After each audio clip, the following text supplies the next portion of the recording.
강원도가 코로나19 확산을 막기 위해 강원도형 자율방역 시스템을 구축합니다. 자율방역을 강화하기 위해서 이 통장 등 4천여 명을 마을방역관으로 위촉하기도 했는데요. 강원도 방역대책추진단 박현정 감염병 정책 담당과 이야기 나눠보죠. 담당님 반갑습니다.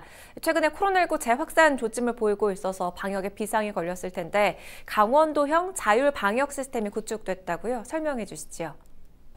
네, 우리나라의 방역은 정부가 주도하는 규제와 통제 중심의 정책이고 작년 2월부터 1년 넘게 코로나 상황을 겪어오면서 국민과 도민들의 필요도가 매우 높고 방역 수칙 또한 너무 복잡하다는 얘기가 많습니다.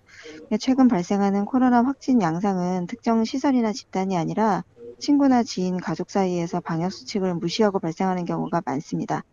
이런 사례에 대해서는 사실상 방역 정책이라는 것이 효과가 없고 스스로 안전과 건강을 위해서 책임 방역을 하는 수밖에 없습니다. 이런 방역 대책이 가지고 있는 한계의 상황에서 강원도형 자율방역 시스템이 필요하다는 판단하에 강원도에서 전국 최초로 자율과 책임에 기반하는 방역 시스템을 시작하게 되었는데요.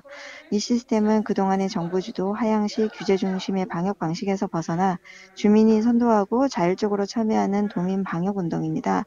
이 사업은 마을 방역관을 중심으로 하는 지역별 마을 방역과 도단위 기관 단체들이 중심이 되는 직능별 현장 방역을 통해서 도내 전역에서 철저하게 방역을 실행하도록 하는 체계입니다. 그래서 이 자율방역 시스템을 추진하기 위해서 강원도에서는 강원생활방역협의회를 만들었고 여기에는 분야별 도내 기관 단체 50여 개가 참여하고 있습니다. 그렇군요. 촘촘한 방역망을 기대해 볼 수가 있을 것 같은데 자율방역 시스템의 주 역할에 대해서도 알려주시죠. 네, 지역별 마을 방역은 지역 사정을 가장 잘 알고 있는 도내 4,300여 명의 이통장님들을 마을 방역관으로 임명하고 담당 마을을 순찰하고 생활별 시설별로 감염 위해 요소를 발견하는 역할, 그리고 특히 다음 달부터 시행되는 75세 이상 어르신 백신 접종을 독려하고 안내하는 역할을 담당해 주셔서 행정력이 미치지 않는 부분에서 이분들이 역할을 하게 되는 겁니다. 그리고 직능별 현장 방역은 강원생활방역협의회를 구성하고 있는 기관과 단체를 방역 파트너 단체로 저희가 지정을 하고 이 기관 단체가 각 소관 분야에서 필요로 하는 방역 활동을 추진하도록 독려하면서 물품이나 예산을 지원하는 겁니다. 그래서 일률적으로 하는 방역이 아니라 다양한 분야에서 각자의 분야가 필요로 하는 방역의 방법을 스스로 발굴하고 선택하도록 하고 있습니다. 네, 그리고 이 지역별 방역 코디네이터도 채용한다고 들었는데 이게 어떤 거고 또 어떤 역할을 수행하게 됩니까? 방역 코디네이터는 시군별로 채용을 하게 되는데요. 이분들은 4,300여 명의 마을 방역관들이 역할에 대해서 안내하는 게 주 역할입니다. 즉 마을 방역관들은 마을별 백신 접종 안내나 접종 동료 그리고 홍보 활동을 하고 있고 그다음에 개인 영역이나 소규모 시설의 방역 사각지대를 발견하고 관리하는 역할을 합니다. 그리고 마을별로 방역 수칙이 잘 지켜지는지 살피고 계도하는 등 역할을 하게 되는데 이런 마을 방역관의 역할이 제대로 이루어지도록 안내하고 마을 방역관들이 활동한 실적을 관리해서 강원생활방역협의회에 보고하게 됩니다. 또 지역에서 활동하는 자율단체 회원들을 결집해서 아까 말씀드린 마을생활방역단을 구성하는 역할을 하시게 되고 단체 단위의 이런 활동을 통해서 단체 활동의 방역 활동이 아니라 지역 단위의 방역이 이루어지도록 주도해주는 역할을 하시게 됩니다.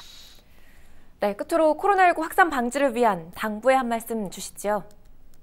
네, 최근에 3월 들어서 특히 평창, 속초, 원주, 동해 등에서 확진 환자가 꽤 많이 발생하고 있는데요. 이 사례를 살펴보면 대부분이 특정 시설이나 단체에서 발생하는 것이 아니라 가족이나 지인, 동료 간의 어떤 만남이나 접촉을 통해서 발생하고 있습니다. 그리고 이 과정에서 역학조사하는 과정에서 이분들이 방역수칙을 위반한 사례들이 꽤 발견되고 있습니다. 이거는 방역 당국에서 하는 단속과 점검만으로는 더 이상 코로나 확산을 막지 못한다는 걸 의미합니다. 더군다나 3월부터는 날씨가 따뜻해지기 때문에 야외 활동을 하시는 분들이 늘고 4월 중순까지 특히 봄철 행락객들이 봄꽃 축제장 등으로 몰려서 이동하는 과정뿐만 아니라 인근 관광지나 관광시설로 몰리는 시기이기도 합니다. 방역당국에서는 단속과 계도를 한다고는 하지만 도민 스스로가 방역수칙에 대한 경각심을 가지지 않는다면 누구도 코로나 확산을 막을 수가 없는 상황입니다. 그래서 다시 한번 부탁드립니다. 부득이하게 사람이 많은 곳을 이용하셔야 한다면 방역수칙을 꼭 지켜주시고 지인 동료 간에 만나셔야 하는 경우에도 밀집된 장소나 밀집되는 상황을 피해 주시기 부탁드립니다. 네, 말씀 여기까지 듣겠습니다. 박현정 감염병 정책 담당과 이야기 나눠봤습니다.